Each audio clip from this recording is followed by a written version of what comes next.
Hello viewer, কেমন আছেন আপনারা? আমি রাজীব মাহমুদ, গ্রাফিক্স টিভির পক্ষ থেকে আপনাদেরকে স্বাগত জানাচ্ছি। আজকে আমাদের অ্যাডোবি ইলাস্ট্রেটরের ষষ্ঠ ক্লাস। আশা করি আপনারা আগের 5টি ক্লাস ধারাবাহিকভাবে দেখেছেন এবং আমরা যতটুকু দেখিয়েছি ততটুকু আপনারা কাজ বাসায় প্র্যাকটিস করেছেন এবং আয়ত্ত করেছেন, এবং এই কাজ আপনাদের বাসায় ল্যাপটপ বা কম্পিউটারে আয়ত্ত করার জন্য বা প্র্যাকটিস করার জন্য যে অ্যাডোব ইলাস্ট্রেটর এলিভেন সিএস সফটওয়্যারটি দরকার হয়, সেটিও আমরা আমাদের একটি ভিডিওতে কিভাবে ইনস্টল করতে হয় সেটা দিয়ে দিয়েছি, এবং ভিডিওতে আমরা লিঙ্ক দিয়ে দিয়েছি যেখান থেকে আপনারা সহজেই অ্যাডোব ইলাস্ট্রেটর এলিভেন সিএস সফটওয়্যারটি ডাউনলোড করতে পারবেন, এবং সিরিয়াল নাম্বার দিয়ে দিয়েছি যেটা দিয়ে আপনারা ইনস্টল করতে পারবেন। ভিডিওতে দেখলেই সেটা সহজেই করতে পারবেন। যাই হোক, আজকে ষষ্ঠ ক্লাসে আমরা যেটা দেখাবো সেটা হচ্ছে যে অ্যাডোব ইলাস্ট্রেটরের কিছু কমন জিনিস দেখাবো। কমন জিনিস আসলে বলতে কি বোঝাচ্ছি? প্রথমত, যেমন এই যে দেখেন এখানে একটা টুলবার আছে। হ্যাঁ, এই টুলবারে এই যে দেখেন এখানে কতগুলি উইন্ডো আছে। হ্যাঁ, এই যে প্যালেট এগুলি, তাহলে এগুলি কিভাবে ব্যবহার করতে হয়, এগুলি কিভাবে সামনে আনতে হয় অথবা হাইড করতে হয়, সেগুলো আমরা আজকে দেখাবো। যেমন ধরেন ক্যারেক্টার, যেটা দিয়ে যে টাইপ লেখালেখির কাজ করে, কিবোর্ডে কন্ট্রোল টি চাপলে এটা চলে যাবে, আবার কন্ট্রোল টি চাপ দিলে এটা ফেরত আসবে। ঠিক আছে, এই যে সবগুলি যে প্যালেটগুলি বা উইন্ডোগুলি, এগুলি সবই যে দেখেন এই যে উইন্ডোর মধ্যে এখানে আছে, দেখছেন এই যে উইন্ডো স্ট্রোক, এটা যদি অফ করি স্ট্রোক উইন্ডো চলে যাবে। এই যে দেখেন যে কটা টিক চিহ্ন দেওয়া আছে সেগুলি আছে। অ্যালাইন উইন্ডো অফ করলে অ্যালাইনটা চলে যাবে। এই দেখেন ব্রাশেস করলে যে ব্রাশেস চলে যাবে। দেখছেন এই যে ক্যারেক্টার কোথা থেকে যে টু টাইপে গিয়ে এটা দিলেই ক্যারেক্টার চলে যাবে, এখানে সব চলে গেছে। আচ্ছা, এখন আমরা দেখি এই যে টুলবারে কিছু কাজ দেখি। এটা হচ্ছে যে এই এইখানে এই যে দেখেন 3টা অপশন আছে। প্রথম অপশন আমরা আসি, দ্বিতীয় অপশনটা দেই, কি করছে খেয়াল করছেন? দেখেন প্রথম অপশনটায় আবার আসি, এটা হচ্ছে স্ট্যান্ডার্ড স্ক্রিন মোড। দ্বিতীয় অপশনটা হচ্ছে ফুল স্ক্রিন মোড। এই যে ইলাস্ট্রেটর উপরে যে বারটা আছে, এই বারটা থাকবে না, ফুল স্ক্রিনে ফাইলটা দেখাবে। আমরা এটাকে মিনিমাইজ করি। তারপরে তৃতীয়টা কি, কোনো বারটার কিছু দেখাবে না, শুধু মেনুটা শো করবে, আপনার সরি ফাইলটা শো করবে, একবারে ফুল স্ক্রিন মোড। ঠিক আছে, এতে ইলাস্ট্রেটরের ফাইলটা আমরা একটু বড় করে দেখতে পারি, ডিজাইনটা একটু বড় করে দেখার সুবিধার জন্য এই কাজটা। ঠিক আছে, এখন যদি আমরা ট্যাব চাপি তাহলে কি হবে? ট্যাব চাপলেই টুলবারটাও চলে যাবে, ট্যাব কিবোর্ডের ট্যাব, হ্যাঁ টুলবার চলে যাবে। খেয়াল করে দেখছেন? এখন পুরো স্ক্রিনটাই কি, পুরো স্ক্রিনটাই হচ্ছে আপনার ইলাস্ট্রেটর ফাইলটা শো করতেছে। আবার ট্যাব চাপলে ফাইলটা ফেরত আসবে। মাঝখানটা যদি চাপি বা এটা চাপি, সেই অবস্থায় চলে যাবে। এই যে টুল উইন্ডোগুলি নাই, এই উইন্ডো মেনু থেকে আমার যেটা যেটা দরকার সেটা ক্লিক করলে সেই উইন্ডোগুলি আবার আমাদের এখানে ফেরত আসবে। দেখেন সব ফেরত আসতেছে, প্রত্যেকটা কমান্ড দেয়া আছে এখানে, দেখেন কিভাবে ফেরত আসবে। আচ্ছা, তাহলে আমরা এই উইন্ডোগুলি কোথা থেকে আনে আর কোথা থেকে নেয় সেটা শিখলাম। এই যে ছোট ছোট উইন্ডোগুলি আছে, এই উইন্ডোগুলি আনে হচ্ছে এই উইন্ডো থেকে। এই যে দেখেন যেটা যেটা ক্লিক করা আছে সেটা আছে, যেটা নাই সেটা নাই। আমরা স্ট্রোক নাই, স্ট্রোকে ক্লিক করি, স্ট্রোক আইসি করবো। আর কি নেই, এখানে অনেক কিছু আছে। ঠিক আছে, আমরা এখানে যেটা চাবো ডকুমেন্ট ইনফো নাই, ডকুমেন্ট ইনফো ক্লিক করলে ডকুমেন্ট ইনফো আইয়ে পড়বে। ঠিক আছে, ডকুমেন্ট ইনফো আমার দরকার নেই। যাই হোক, কমনগুলি এখানে সাধারণত দেওয়া থাকে। আচ্ছা, আর কি ট্যাব চাপলে এই টুলবারটা থাকবে না থাকবে না। এই তুমি ট্যাব চাপলে দেখেন এই সব চলে যায়, সহজ। ট্যাব চাপলে এই টুলবার সহ চলে যায়, এই যে টুলবারটা সহ চলে যায়। আর আমরা যদি টুলবার রাখতে চাই কিন্তু এগুলি অফ করতে চাই, তাহলে উইন্ডো থেকে এগুলি আমরা অফ করে দিতে পারি। আচ্ছা, একটা জিনিস শিখলাম। দ্বিতীয় জিনিস সেটা হচ্ছে, ধরেন এটা একটা অবজেক্ট, এইটা আরেকটা অবজেক্ট, এইটা আরেকটা অবজেক্ট, এই স্টারটা আরেকটা অবজেক্ট। ইলাস্ট্রেটরে যাই আনবো সেটাকে অবজেক্ট বলে, ছবি যাই আনি না কোনো, লেখা। আচ্ছা, অবজেক্টগুলো একটু কালার চেঞ্জ করি, কালার আমার আবার কালারফুল না হলে ভালো লাগে না, সব কালারফুল নিয়ে আনি। যাই হোক, এটা কালার দেই ব্লু কালার। এটা কি কালার দেওয়া যায়? একটা কালার দিতে হবে, কি কালার পার্পল কালারটা রেডের সাথে যেন ডিফারেন্স বোঝা যায় না। কালার দেওয়া যায় ম্যাজেন্ট, কমলা, অরেঞ্জ কালার। আচ্ছা, এখন কথা হচ্ছে এই যে অবজেক্টগুলি, যে কোনো একটা অবজেক্ট আমি, এই যে এখানে যে অবজেক্টগুলি দেখতে পাচ্ছেন, এখানকার যে কোনো একটা অবজেক্ট আমি লক করে দিচ্ছি। এটা এখানে থাকবে, কিন্তু আমি এটাতে নাড়াচাড়া করতে পারবো না, কাজ করার সুবিধা আছে। তাহলে কি করতে হবে, সিলেকশন টুল দিয়ে কোন অবজেক্টটা, ধরেন এই স্টারটারে লক করবো, স্টারটারে ধরবো, অবজেক্টে যাব, লকে যাব, সিলেকশন টু, অথবা যে কন্ট্রোল কি চাপলে লক হয়ে যাবে, লক। এখন দেখেন এই অবজেক্টটা ধরে টানতেছি, দেখেন এই অবজেক্টটা ধরে না, বাকি সব ধরে, কিন্তু এই অবজেক্টটা ধরে না। খেয়াল করে দেখছেন, সব ধরে কিন্তু খালি এই অবজেক্টটা ধরে না। আচ্ছা, এখন এটাকে আনলক কিভাবে করব, অবজেক্টে গিয়ে আনলক অল, এইবার ধরে। সেরকম ধরেন কাজ করার সময় যে কোনো একটা জিনিস আমরা হাইড করে রাখতে চাই, ধরেন এই যে এই বৃত্তটা উপরে, সবুজটা নিচে, নিচে কিছু কাজ করবো, বৃত্তটাকে হাইড করতে চাই, কিভাবে হাইড করবো, আগে সিলেকশন টুল নিয়ে এই বৃত্তটাকে ধরবো, যেটাকে হাইড করবো সেটাকে ধরবো, অবজেক্টে গিয়ে হাইড, সিলেকশন 3, অথবা কন্ট্রোল 3 চাপটা হাইড হয়ে যাবে, হাইড হয়ে গেছে, দেখছেন, হাইড। এটাকে কিভাবে ফেরত আনবো, অবজেক্টে গিয়ে শো অল, ধরেন আমরা দুইটাকে হাইড করছি, এই স্টারটাকে হাইড করছি, এই বৃত্তটাকে হাইড করছি, কিভাবে, দুটাকে ধরে অবজেক্টে গিয়ে হাইড, দুটা হাইড হয়ে গেছে, আরেকটা হাইড করি, এই লালটাকে হাইড করি, প্লাইবন এটাকে হাইড করি, এটাকে ধরছি, ধরে অবজেক্টে গিয়ে হাইড, তিনটা জিনিস হাইড, জিনিস কিন্তু আছে কিন্তু হাইড হয়ে গেছে, কিভাবে শো করবো, অবজেক্টে গিয়ে শো অল, এই দেখেন সবগুলো শো করবে। অথবা ধরেন এই বক্সটাকে ধরে লক করবো, এই বক্সটা আর এই লালটা, অবজেক্টে গিয়ে লক, নড়ে না, দেখছেন এই দুটা নড়ে না, বাকিগুলি নড়ে। আচ্ছা, আর কি এইটাও লক করি, এইটা না, এইটা এটা লক করি, অবজেক্টে গিয়ে লক। এখন দেখ কোনটা কোনটা ধরে, দেখছেন এটা ধরে, এটা ধরে, কিন্তু এগুলি কিন্তু ধরে না, যে টানতেছে এগুলি ধরে না। তাহলে এখন কথা হচ্ছে যে এই তিনটা জিনিসকে কিভাবে আবার আনলক করব, অবজেক্টে গিয়ে আনলক, ঠিক আছে। তাহলে আমরা কি শিখলাম, অবজেক্ট থেকে আমরা লক করা শিখলাম এবং আনলক করা শিখলাম।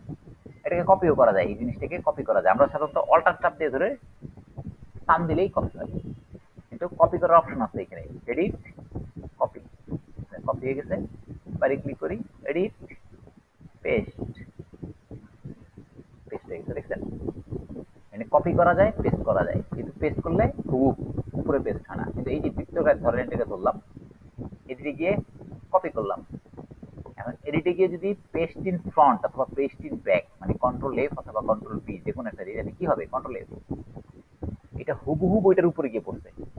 এই দেখেন এখানে দুইটা জিনিস আছে, বাইরে ধরে টান দিই, দুইটা জিনিস। তাহলে পেস্ট আর পেস্ট ইন ফ্রন্ট বা ব্যাকের মধ্যে পার্থক্য হচ্ছে, দেখি এডিটে গিয়ে কপি করি, এখন এদিকে যদি পেস্ট করি, এটা এটা ঠিক, এটা ঠিক বরাবর পড়বে না, একটু ডাইনে বামে কোথাও পড়বে, এটা ডাইনে বামে কোথাও পড়বে, দেখি পেস্ট দেই, দেখছেন। কিন্তু আমি যদি এই কাজটা না করে পেস্ট ইন ফ্রন্ট বা ব্যাক দিতাম, তাহলে ঠিক এইটার উপরেই পড়ছে। এখন সমান সমান দেখে বোঝা যাচ্ছে না, এটাকে ধরে টান দিলে বোঝা যাবে, দেখছেন দুইটা জিনিস হয়ে গেছে।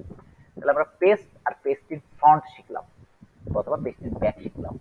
এখন একটা মজার জিনিস দেখুন,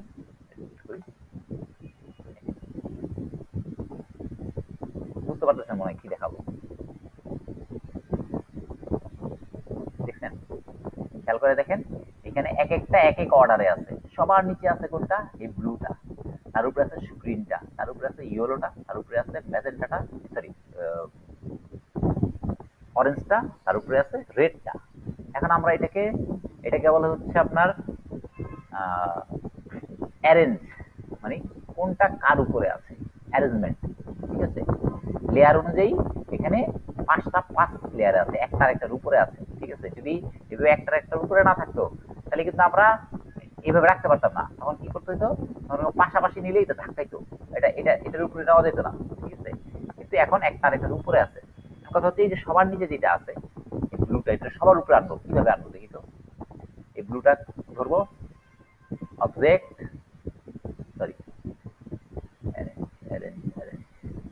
অবজেক্টে গিয়ে অ্যারেঞ্জে গিয়ে ব্রিং টু ফ্রন্ট, দেখেন এই যে চারটা অপশন আছে, এই চারটা অপশনের মধ্যে যদি ব্রিং টু ফ্রন্ট দেই, মানে সবার উপরেরটা দেই, তাহলে সবার উপরে চলে যাবে, সবার উপরে এসে বসে, দেখছেন।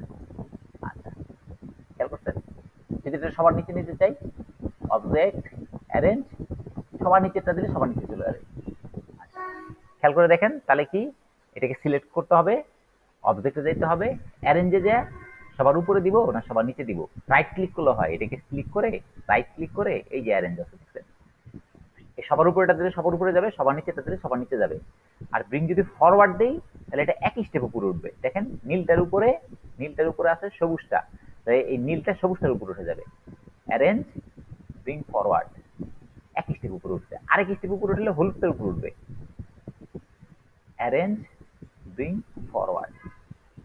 আচ্ছা, এইভাবে এক স্টেপ করে উপরে উঠানো যায়। আবার দেই অ্যারেঞ্জ ব্রিং ফরওয়ার্ড, এবার কমলাটার উপরে উঠবে, লালটার উপরে উঠে নাই। বাট এটা আবার নিচের দিকে নামাতে চাই, রাইট ক্লিক করে অ্যারেঞ্জ সেন্ড ব্যাকওয়ার্ড দিলে এক স্টেপ নিচে নামবে, আর সেন্ড টু ব্যাক দিলে সবার নিচে নামবে। ব্যাকওয়ার্ড দিয়ে দেখি, দেখছেন শুধু কমলাটা নিচে নামছে।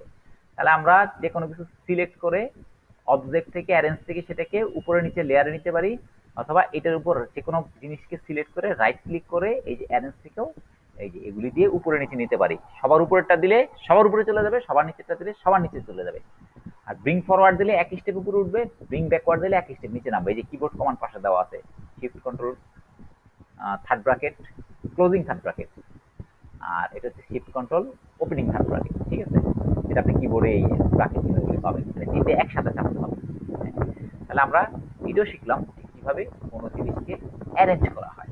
ঠিক আছে, আমরা কি শিখলাম, এই যে মেনু উইন্ডোগুলি কোথা থেকে আনতে হয়, এই যে উইন্ডো থেকে এই উইন্ডোগুলি আনা যায় এবং বন্ধ করা যায়। আর এই টুলবারের মধ্যে এই যে এগুলি দিলে full screen view, normal view, এরকম বিভিন্ন অপশন আসে। আর যদি ট্যাপ চাপি তাহলে সব চলে যাবে, আবার ট্যাপ চাপলে সব ফেরত আসবে। আচ্ছা, আর কি শিখছি, কিভাবে কপি করতে হয়, এডিটে গিয়ে কিভাবে কপি করতে হয়, আর কিভাবে পেস্ট করতে হয়, অথবা paste in front paste in back দিতে হয়।